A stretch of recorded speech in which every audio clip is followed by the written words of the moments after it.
This is part 2 of the Math Discussion Makeover. In the last episode, we talked about how something as simple as bringing materials to the carpet can kill engagement. Even when students are sitting there, though, with nothing in their hands, they still might not be listening. And today I'm going to show you why. Because there's one habit that almost every teacher has that trains students to stop listening to each other. I want to ask you, have you ever noticed this? Like a student shares something really important and half the class isn't even listening. And then what do? We repeat it.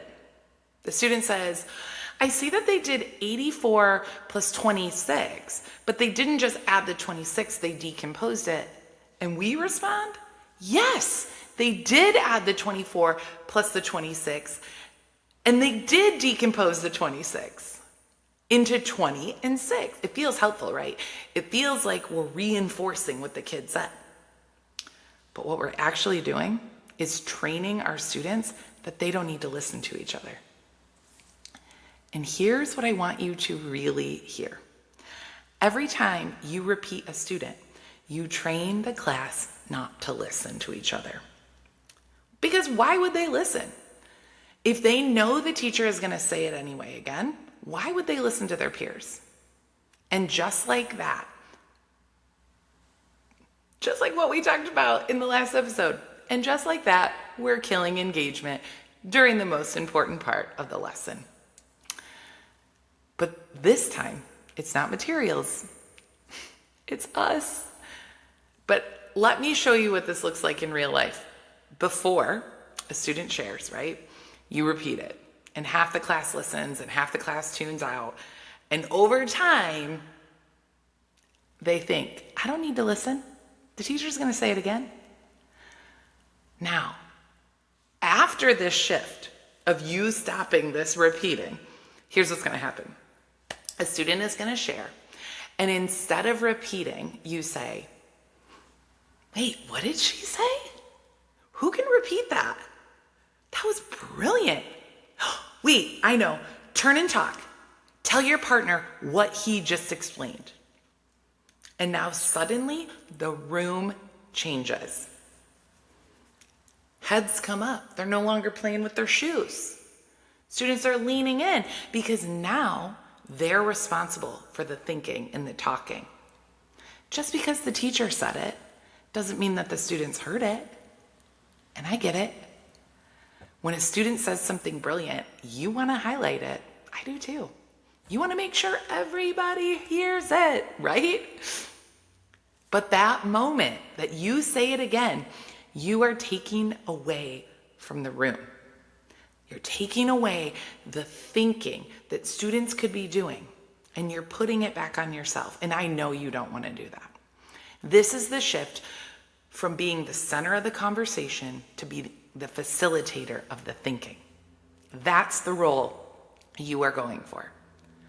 If you're not confirming every single thing anymore, you are holding students accountable to each other.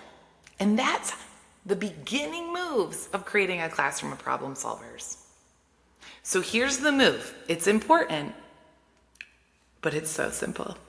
Don't repeat. Make the students process it. Make the students revoice it. Make them turn and talk about it. Check their understanding about it. Do you agree or disagree with that statement she just made? Because the goal isn't for them to hear it twice, right? It's for them to actually understand it. So now students are actually listening to each other, right? But here's the next challenge. What are they listening for? Because if the questions that we're asking don't push their thinking, then our whole discussion still falls flat. So, we are on YouTube, hanging out over here. If you're listening to the podcast, come and hang out with us on YouTube. Hit subscribe. We are in this whole little series of teeny tiny moves that you can do right now in May, before the school year ends, just to level up your discussion. So to review, number 1 was no more materials for share. If you're at their desks, they're putting their stuff in their desk. If you're at the carpet, you're not bringing anything to the carpet. The tip 2, our new tip today, is don't repeat what students say. Instead, have the students revoice. Have the students turn and talk about it.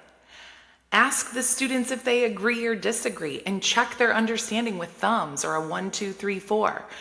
And get your students engaged in what each other are saying. When we position students to listen to each other, that's when our community of problem solvers grows.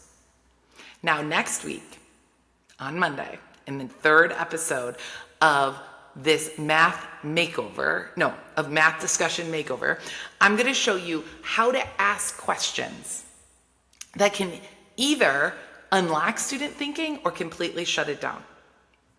I know, so exciting. So I'll see you right back here next Monday for all about how we can tweak our questions to increase student engagement. See you then.